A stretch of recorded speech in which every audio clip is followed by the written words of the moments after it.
दोस्तों, आज की सबसे पहली और बड़ी खबर। झारखंड में अगले 5 दिनों तक नहीं मिलेगी गर्मी से कोई राहत। झारखंड में अगले 5 दिनों तक गर्मी से राहत मिलने की संभावना नहीं है। मौसम विज्ञान केंद्र ने अलर्ट जारी करते हुए कहा है कि अभी चल रहे नवरात्र, रमजान और चैती छठ त्योहारों में गर्मी से राहत की संभावना नहीं है। आने वाले कुछ दिन तापमान में कोई बदलाव की संभावना नहीं दिख रही है। बड़ी खबर है, खत्म हुई विधायक बंधु तिर्की की विधायकी। मांडर के विधायक बंधु तिर्की की विधायकी खत्म हो गई है। वे अब विधायक नहीं रह गए हैं। शुक्रवार को बंधु तिर्की की विधानसभा सदस्यता खत्म करने को लेकर आदेश जारी कर दिया गया है। आदेश में कहा गया है कि रांची स्थित केंद्रीय जांच ब्यूरो की विशेष अदालत द्वारा पारित न्यायाधीश में मांडर विधानसभा क्षेत्र के विधायक बंधु तिर्की को दोषी करार देते हुए सजा सुनाई गई है। रामनवमी को लेकर सख्त हुई झारखंड की राजधानी रांची की सुरक्षा व्यवस्था। रामनवमी की सुरक्षा को लेकर झारखंड की राजधानी रांची में सुरक्षा व्यवस्था सख्त कर दी गई है। खबरों को माने तो इस सुरक्षा व्यवस्था में 10 ड्रोन कैमरा और 2000 जवानों की तैनाती की जाएगी। बताया जा रहा है कि रैपिड एक्शन फोर्स की 2 कंपनी IRB जैप होमगार्ड और डंडा पार्टी को लगाया जाएगा। इसके अलावा 10 DSP थाना प्रभारी के अलावा 10 इंस्पेक्टर को सुरक्षा में लगाया जाएगा। बताया जा रहा है कि रांची पुलिस किसी भी परिस्थिति से निपटने के लिए पूरी तरह से तैयार है। सारी तैयारियां पूरी कर ली गई हैं। इसके अलावा सादे लिबास में भी पुलिस कर्मियों को लगाया गया है। JSSC ने जारी किया रिवाइज्ड कैलेंडर। JSSC ने वर्ष 2022 में आयोजित की जाने वाली विभिन्न भर्ती परीक्षाओं के लिए रिवाइज्ड कैलेंडर जारी किया है। JSSC की ऑफिशियल वेबसाइट पर आगामी परीक्षाओं व उनके रिजल्ट की संभावित तारीखों की जानकारी दी गई है। जिन अभ्यर्थियों को वर्ष 2022 में आयोजित की जाने वाली परीक्षा में हिस्सा लेना है, वे वेबसाइट पर जाकर एग्ज़ाम कैलेंडर जांच कर सकते हैं। वेबसाइट पर एग्ज़ाम और रिजल्ट की टेंटेटिव डेट्स जारी की गई है। उम्मीदवार इसकी जांच कर सकते हैं। बड़ी खबर है, जैक लेगा 83 विद्यार्थियों की विशेष परीक्षा। झारखंड एकेडमिक काउंसिल यानी जैक ने 83 वैसे छात्रों के लिए अलग से परीक्षा लेने की घोषणा की है जिनका एडमिट कार्ड जारी नहीं हुआ था। इन छात्रों की विशेष परीक्षा का आयोजन इंटर की परीक्षा के बाद किया जाएगा। मैट्रिक इंटर की परीक्षा के बीच जैक ने बोकारो के 83 वैसे छात्रों के लिए अलग से एग्जाम लेने की घोषणा की है जिनका एडमिट कार्ड जारी नहीं हुआ था। इस परीक्षा को लेकर जैक की ओर से सूचना भी जारी की गई है। इस संबंध में इन विद्यार्थियों को जैक की ओर से जानकारी भी दी गई है। बता दें कि 83 छात्रों का एडमिट कार्ड जारी नहीं होने पर हाईकोर्ट में जैक के खिलाफ एक अभिभावक ने याचिका दायर की थी। बड़ी खबर है, 22 अप्रैल तक के लिए टाली गई लालू यादव की जमानत याचिका। राजद के राष्ट्रीय अध्यक्ष की जमानत याचिका पर सुनवाई टल गई है। झारखंड हाईकोर्ट ने 22 अप्रैल तक के लिए लालू की जमानत पर सुनवाई टाल दी है। कोर्ट ने CBI को काउंटर एफिडेविट फाइल करने का अंतिम मौका दिया है। CBI ने लालू की जमानत का विरोध किया। डोरंडा ट्रेजरी मामले में लालू यादव को 5 साल जेल की सजा सुनाई गई है। लालू प्रसाद यादव ने जमानत के लिए हाई कोर्ट से गुहार लगाई थी। शुक्रवार को सुनवाई के दौरान CBI ने जवाब दाखिल करने के लिए समय देने का आग्रह किया। इस आग्रह को अदालत ने स्वीकार करते हुए CBI को 22 अप्रैल तक जवाब दाखिल करने का निर्देश दिया। बड़ी खबर है, 10 अप्रैल से 18+ वालों को लगेगी कोरोना वैक्सीन की बूस्टर डोज। कोरोना के नए वेरिएंट के खतरे को देखते हुए केंद्र सरकार ने वैक्सीनेशन को लेकर शुक्रवार को बड़ा फैसला लिया है। सरकार की ओर से कोरोना वैक्सीन की दोनों खुराक लगाने के बाद अब बूस्टर डोज को लेकर ऐलान किया गया है। स्वास्थ्य मंत्रालय के अनुसार 10 अप्रैल से 18 साल से अधिक उम्र के सभी वयस्क प्राइवेट वैक्सीनेशन सेंटरों पर कोरोना वैक्सीन का बूस्टर डोज लगवा सकेंगे। सरकार की ओर से जानकारी दी गई कि रविवार यानी 10 अप्रैल से देश के हर वयस्क नागरिक को कोरोना वैक्सीन की बूस्टर डोज लगवा सकेगा। जिन लोगों की आयु 18 वर्ष से अधिक है और दूसरी खुराक के लिए हुए 9 महीने से अधिक का वक्त बीत गया है, वे प्रिकॉशन डोज ले सकते हैं। यह सुविधा निजी वैक्सीनेशन सेंटर्स पर उपलब्ध होगी। स्वास्थ्य मंत्रालय की ओर से दी गई जानकारी के अनुसार यह बूस्टर डोज अनिवार्य नहीं है, यह पूरी तरह से स्वैच्छिक है। झारखंड में +2 शिक्षक नियुक्ति नियमावली में संशोधन।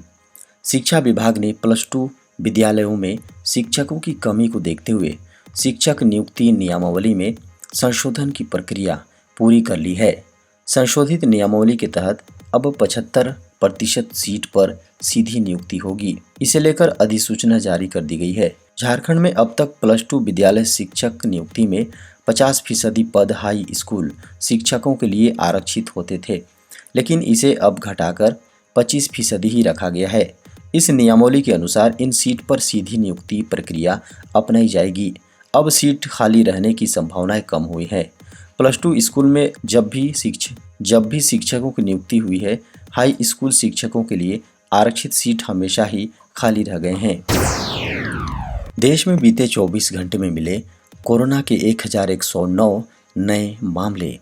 केंद्रीय स्वास्थ्य मंत्रालय के शुक्रवार को अपडेट किए गए आंकड़ों के अनुसार भारत में पिछले 24 घंटों में 1109 नए कोविड-19 मामले रिकॉर्ड किए गए हैं, जो गुरुवार की तुलना में 7.3% अधिक है। वहीं बीते 24 घंटों में 43 कोरोना मरीजों की मौत हो गई है।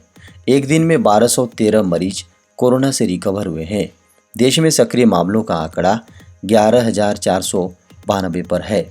केंद्रीय स्वास्थ्य मंत्रालय के आंकड़ों के अनुसार भारत में कोरोना वायरस के मामलों की कुल संख्या 4,30,33,067 है। देश में कोरोना से अब तक मरने वालों की संख्या बढ़कर 5,21,573 हो गई है। देश में कोरोना से हुई कुल रिकवरी 4,25,02 है। मंत्रालय ने कहा है कि सक्रिय मामलों में कुल संक्रमणों का 0.03% शामिल है, जबकि राष्ट्रीय कोरोना रिकवरी दर 98.76% है। एक्टिव कोरोना मामलों में 24 घंटे की अवधि में 147 मामलों की कमी रिकॉर्ड की गई है। बड़ी खबर है, नीट यूजी के लिए 6 मई तक कर सकेंगे ऑनलाइन आवेदन। एनटीए ने national eligibility cum entrance test यानी नीट यूजी 2022 के लिए आवेदन प्रक्रिया शुरू कर दी है। 6 मई तक परीक्षा के लिए ऑनलाइन आवेदन फॉर्म जमा होगा। नीट यूजी की परीक्षा 17 जुलाई को होगी। इस बार परीक्षा का समय 200 मिनट यानी 3 घंटे 20 मिनट का होगा। इस समय सीमा में 200 बहुविकल्पीय प्रश्नों का उत्तर देना होगा। फिजिक्स, केमिस्ट्री और बायोलॉजी प्रत्येक विषय में 50-50 क्वेश्चन होंगे। यह 2 सेक्शन ए और बी में विभाजित होगा। बड़ी खबर है, पूर्व मुख्यमंत्री रघुवर दास ने पोषण सखियों की सेवा जारी रखने का किया अनुरोध। झारखंड के पूर्व मुख्यमंत्री श्री रघुवर दास ने झारखंड के पोषण सखियों की सेवा को जारी रखने का अनुरोध किया है। रघुवर दास ने सीएम हेमंत सोरेन को पत्र लिखा है और मांग की है कि पोषण सखियों की सेवा को जारी रखा जाए।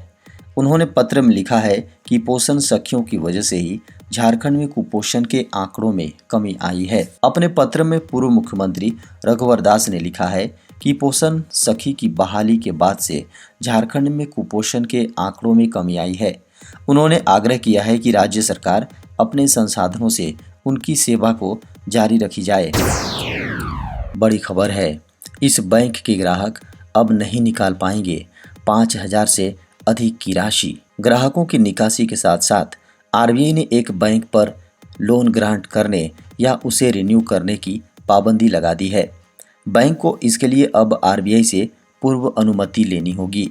7 अप्रैल 2022 का बिजनेस खत्म होते ही रिजर्व बैंक ऑफ इंडिया ने ये सारी पाबंदियां लागू कर दी हैं। आर्थिक स्थिति से खस्ता होने के कारण आरबीआई इस नतीजे पर पहुंची है कि सेंट्रल बैंक ने बेंगलुरु के सुश्रुति सौहार्द सहकारा बैंक नियमिता पर पाबंदियां लगाते हुए इसके ग्राहकों के लिए 5,000 से अधिक रुपए निकालने पर रोक लगा दी है। बैंक के ग्राहक अपने सेविंग या करेंट अकाउंट से 5,000 रुपए से अधिक कैश नहीं निकाल सकेंगे। बीसीसीआई का बड़ा ऐलान, विदेश में T20 खेलेगी टीम इंडिया। आईपीएल की इस सीजन का फाइनल 29 मई को खेला जाएगा। आईपीएल लीग का रोमांच चल ही रहा है। इसी बीच बीसीसीआई ने आगामी टी20 मैचों को लेकर बड़ा ऐलान कर दिया है। दरअसल बीसीसीआई ने ऐलान किया है कि भारतीय टीम इंग्लैंड में 2 टी20 अभ्यास मैच भी खेलेगी।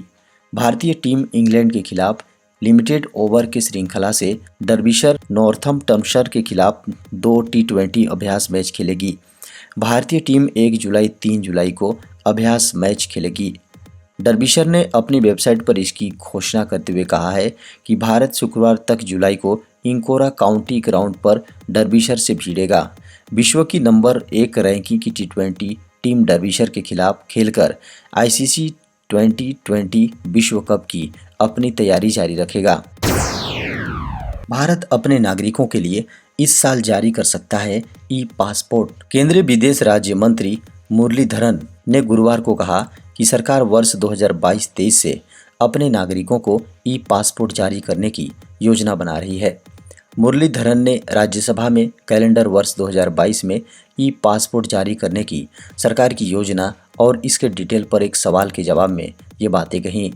उन्होंने बताया कि ई पासपोर्ट एक संयुक्त कागज और इलेक्ट्रॉनिक पासपोर्ट होगा, जिसमें एक embedded radio frequency identification chip और एंटीना बैक कवर में एक रूट के तौर पर एम्बेडेड होगा। मुरलीधरन ने कहा, पासपोर्ट की जरूरी जानकारी उसके डेटा पेज पर प्रिंट होने के साथ साथ चिप में भी स्टोर की जाएगी।